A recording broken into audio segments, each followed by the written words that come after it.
plasma, que también es una entidad inmunológica.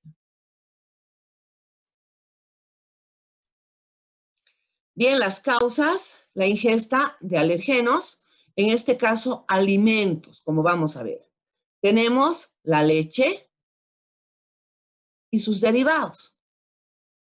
El huevo, sobre todo la clara, la albúmina del huevo. La yema del huevo también puede provocar alergia, pero más lo hace la clara. Tenemos los pescados y los mariscos, que son diferentes. No, o sea, la persona que tiene alergia al pescado no necesariamente tiene alergia a los mariscos. Los frutos secos, el maní, la almendra, la nuez, algunas frutas y los granos, el trigo, la cebada, el centeno. Vamos a ver.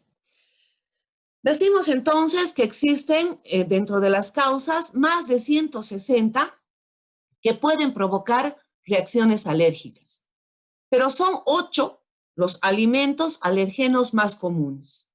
Como les había mencionado, la leche, huevos, pescado, crustáceos, frutos secos, el maní, el trigo, la soya. Empezaremos por revisar, ver la alergia a los lácteos, especialmente a la leche. La leche de vaca contiene 25 proteínas distintas entre séricas y caseínas. Las caseínas son los alérgenos más potentes. Hay 3 tipos de caseínas. La alfa 1 y 2, que es 1, la alfa 1 y 2, la beta y la kappa. Entre las proteínas del suero de la leche de vaca, los más importantes son la beta-lactoglobulina, que se abrevia BLG, la alfa-lactoalbúmina, que se abrevia ALA, siendo menos alergénicas las inmunoglobulinas bovinas, BGG, y la albúmina sérica, BSA, que pierde su alergenidad cuando se somete a altas temperaturas, vale decir, a la cocción. La alergia a la leche de vaca se desarrolla en el humano en el primer año de vida. Su tendencia de transmisión es congénita, es hereditaria. Hay una predisposición, si ustedes quieren, genética. Se han identificado en el calostro. ¿Alguien me puede decir qué es el calostro? A ver, Javier, Alexandro. Buenas noches, doctora. El calostro. Buenas noches. La primera lactancia que da la madre cuando nace el bebé. No es Sí. leche propia dicha, es de un color amarillento y contiene inmunoglobulina A para el bebé. Muy bien. Sí, es la primera leche de la madre, ¿no es cierto? Ese es el calostro. Se han identificado en el calostro factores moduladores para el desarrollo del sistema inmunitario en el niño, ¿no? Como ser, por ejemplo, el factor de crecimiento transformante beta 1, factor de crecimiento transformante, anoten por favor, que se abrevia TGF beta 1. Esta es una abreviación internacional, por eso la he puesto, pero anótense por favor, factor de crecimiento transformante, que promueven la producción de anticuerpos del tipo A e inducen la tolerancia a antígenos alimentarios. Algunos investigadores encontraron este factor disminuido en la leche de madres con niños con alergia, ¿no?, a las proteínas de la leche de la vaca, mediada por la inmunoglobulina E. Tenemos la alergia al huevo. Es la causa más frecuente de alergia alimentaria en los niños, como les habíamos mencionado, de más de 12 meses. ¿Por qué de más de 12 meses? ¿Alguien me puede decir? ¿Por qué será en niños, pero que sean más de 12 meses, más del año de edad? Doctora, buenas noches. Madeleine. ¿Puede ser por qué se da recién se implementa en la dieta del niño el huevo y otros alimentos sólidos? Por un lado, Por un lado, esa es una razón, pero por otro es que durante la lactancia y además también durante toda la vida intrauterina, chicos, la madre está transmitiendo a su niño, ¿no es cierto?, anticuerpos que le duran un año. Entonces podría decir que ese niño recién nacido está casi desensibilizado, ¿no? Para poder tener una alergia alimentaria. Pero a partir de los 12 meses ya entramos, ¿no? Con la alergia alimentaria, especialmente el huevo. Tiene una prevalencia de 0.5 al 2.7%. Son muy pocos los casos que se inician después de los 2 años. En los adultos, un 1% con inmunoglobulina E específica positiva, anticuerpos en la sangre frente al huevo, pero solo la mitad presentan alergia al ingerir huevo. Es la causa del 44% de las consultas en menores de 5 años y solo 10% en mayores de 5 años. Tanto la clara como la yema son alergenos, pero la clara, por tener mayor cantidad de proteína, puede provocar mayor alergia. Esto es importante, chicos, especialmente en aquellos pacientes desnutridos, que nosotros, por hacerlo bien, les damos clara de huevo, albúmina, ¿no es cierto? Pero puede ocurrir que estos pacientes tengan alergia alimentaria al huevo, como vamos a ver, y las consecuencias van a ser graves. La clara tiene 24 proteínas diferentes que provocan alergia, siendo las más importantes la ovoalbúmina y el ovomucoide. La conalbúmina, la lisozima, la ovomucina tienen cierta importancia, siendo menos importantes la avidina, el ovoinhibidor, las flavoproteínas y las catalasas. El ovomucoide es más resistente al calor y se relaciona con la persistencia de la sintomatología en el tiempo. En la yema se van a encontrar las apolibetinas, son alergenos más importantes, y las libetinas, que tienen que ver con la alergia al huevo asociada a las plumas. La libetina es la responsable del síndrome ave-huevo, ¿no? Y son aquellos pacientes que posteriormente van desarrollando asma. Alergia a pescados y mariscos. Los alérgenos más importantes son las paraalbúminas, que se encuentran en las células musculares de los pescados. Por eso mucha gente presenta alergia alimentaria al pescado. Son proteínas termoestables, resisten al calor y no se modifican con la cocción. Son similares en las diferentes especies, lo que hace que los pacientes alérgicos a un pescado lo sean también a otros pescados también. Por ejemplo, el que tiene alergia al pacú, por ejemplo, y come, no sé, trucha, puede haber una reacción cruzada, y el que tiene alergia al pacú también va a tener alergia a la trucha, por ejemplo.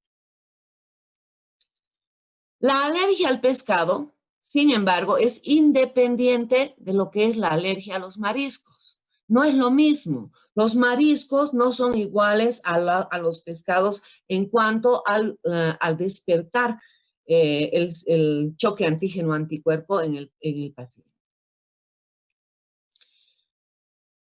Mayor prevalencia en adultos y jóvenes mayores de 15 años. Alergia a frutas y verduras. En España, el 70% son a las frutas rosáceas, y dentro de este grupo, más que todo al durazno, ¿no? Siendo más frecuente a partir de la adolescencia y población adulta. El durazno es la fruta que va a provocar mayor alergia.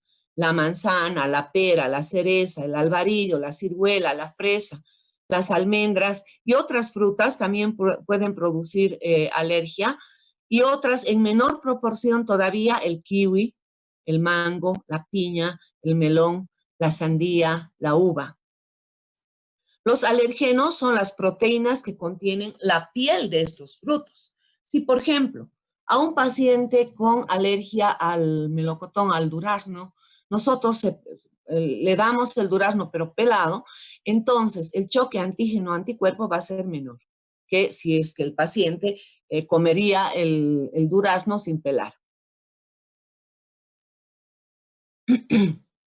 Tenemos verduras que pueden provocar también alergia, el tomate, la lechuga, el apio, el coliflor, el pimentón, con menos frecuencia la cebolla, el ajo, la espinaca, el zapallo, los espárragos, condimentos, la pimienta, el anís, el comino, los ajíes.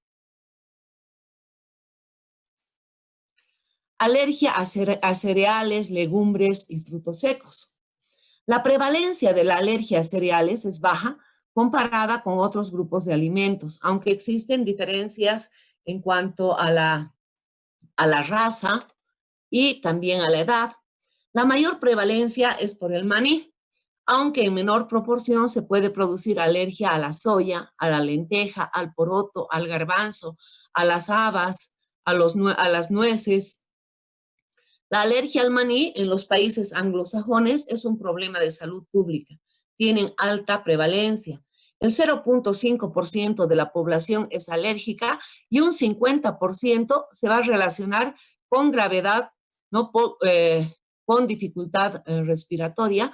Pueden entrar incluso a un distrés respiratorio o a una hipotensión arterial severa, pudiendo ocasionar la muerte del paciente.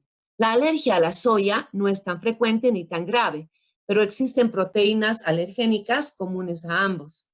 En la mayoría de los casos de niños con alergia a estos alimentos, su alergia va a ir desapareciendo, ¿no? A medida que vayan aumentando de edad hasta llegar a la edad adulta, que puede desaparecer. ¿Cuáles son los síntomas, chicos? Son variados. No podemos encasillar. La persona que tiene alergia alimentaria tiene síntomas proteiformes, podríamos decir, síntomas variados. Aquí tenemos en la diapositiva, fíjense, ¿no? Una conjuntiva vulvar hiperémica. Este es un signo importante de alergia alimentaria. Tenemos síntomas respiratorios, la tos, el distrés respiratorio, crisis asmatiformes, diarrea que se acompaña con dolor abdominal, lógicamente de tipo cólico, porque estamos hablando de intestino. Rinorrea, ¿qué es la rinorrea? A ver, ¿quién me va a decir? Cristian, ¿está por ahí? Cristian Loaiza, ¿está en clases? Sí, doctora. A ver, ¿qué es la rinorrea, Cristian? No es la expectoración, bueno, diré cuando sale la mucosa de la nariz, doctora. El catarro nasal, ¿no, Cristian? Muy bien. Doctora. Entonces, rinorrea. También tenemos edema. Y dentro del edema tenemos el edema alérgico con un signo muy importante. Fíjense en la diapositiva, por favor. Este es el edema angioneurótico de Quinque, que seguramente ustedes han visto el año pasado en semiología, ¿no es cierto? Edema angioneurótico de Quinque. Dolor de cabeza, cefalea. Astenia, adinamia, anorexia. Alteraciones dérmicas.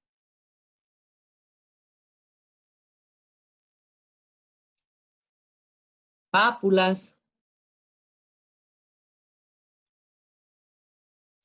Estos síntomas se van a presentar en las 2 horas siguientes al consumo del alimento, pudiendo presentarse en los primeros 30 a 60 minutos.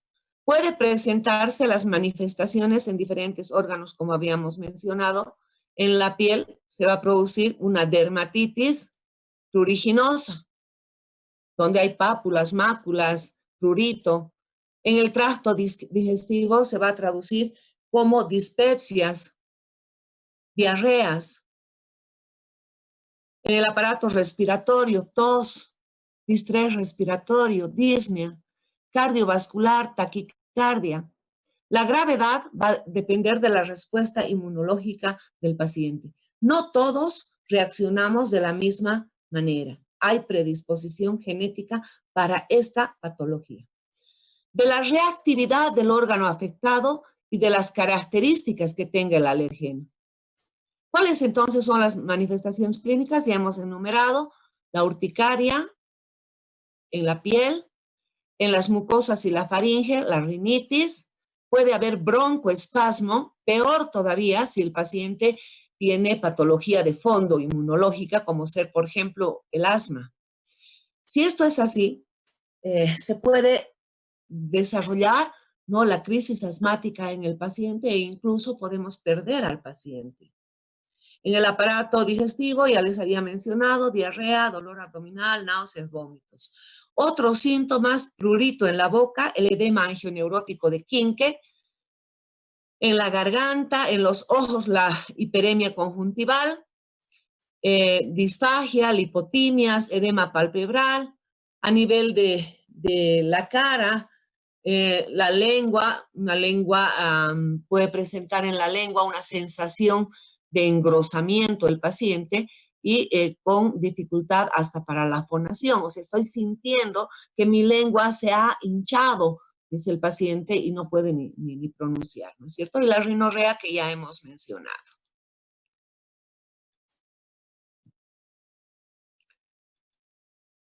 ¿Cómo hacemos el diagnóstico, chicos? Tenemos, en primer término, el diagnóstico clínico. Tenemos la anamnesis, donde el paciente nos va a contar qué ha comido y si en otras circunstancias le ha pasado lo mismo. Tenemos la exploración física, el examen objetivo, donde vamos a ir a valorar las conjuntivas, la piel, si hay dermatitis, si hay hiperemia, ¿no? Todo aquello. Tenemos pruebas cutáneas, las técnicas de prick by prick.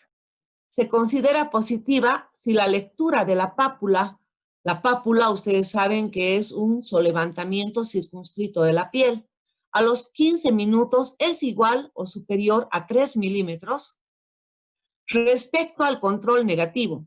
Esto va a indicar la posibilidad de que el paciente tenga reactividad sintomática al alimento probado. Una pápula de 8 a 10 milímetros va a indicar mayor posibilidad de reactividad clínica. Sin embargo, el tamaño de la pápula no se correlaciona, chicos, con la severidad del cuadro. Más grande la pápula, más severo el cuadro. No, no es así, no funciona así. La determinación de la inmunoglobulina E específica, la prueba de provocación doble ciego controlada frente al placebo y la activación de los basófilos. En cuanto al tratamiento, chicos, tenemos la inmunoterapia oral, la administración oral de cantidades crecientes del alergeno específico. Por ejemplo, el omalizumab es un anticuerpo monoclonal específico ¿contra quién? Contra la inmunoglobulina E. Múltiples estudios muestran que su uso concomitante con inmunoterapia oral va a promover una desensibilización en el paciente más segura y más rápida, especialmente a la leche, al maní o a varios alimentos en forma simultánea. La inmunoterapia sublingual, el alergeno, ¿no?, se administra en forma sublingual, en forma líquida y se mantiene durante 2 minutos y luego recién le decimos al paciente que trague. Se han hecho estudios para comparar resultados entre la terapia oral y la sublingual, encontrando que la primera es más eficaz, pero conlleva más riesgos de efectos adversos. Y la segunda, la sublingual, aunque es más segura, pero pierde su eficacia.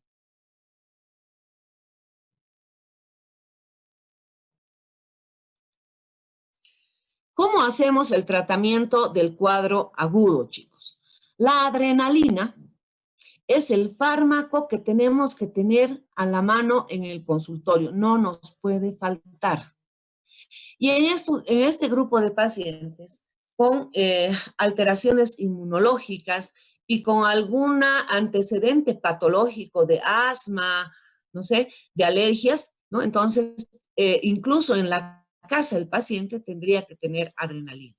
La adrenalina intramuscular es la primera línea de tratamiento, el medicamento de elección, si ustedes quieren. Esta vía es la de elección, ya que va a ofrecer un rápido incremento en las concentraciones en el plasma y tejidos comparado con la vía subcutánea. La dosis que se usa en pacientes con peso menor a 25 kilogramos es de 0.15 miligramos y en mayores de 25 kilogramos y en adultos 0.3 miligramos. Esta puede repetirse si no hay respuesta al tratamiento y en pacientes graves puede ser necesaria la resucitación hídrica y la administración de vasopresores, como por ejemplo la epinefrina, la adrenalina.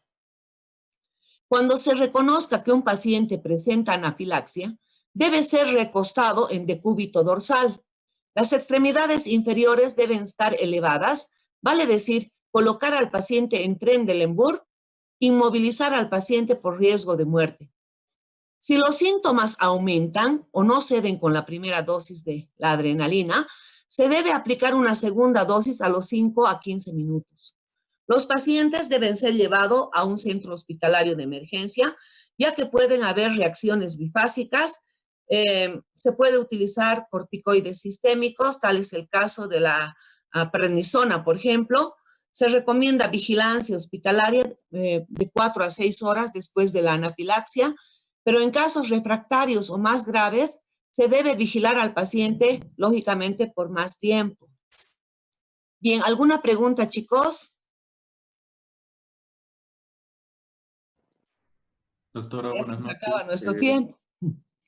Tengo una duda sobre la fisiopatología. No me queda muy claro cuál sería la diferencia de una alergia alimentaria al trigo con la intolerancia o la enfermedad celíaca.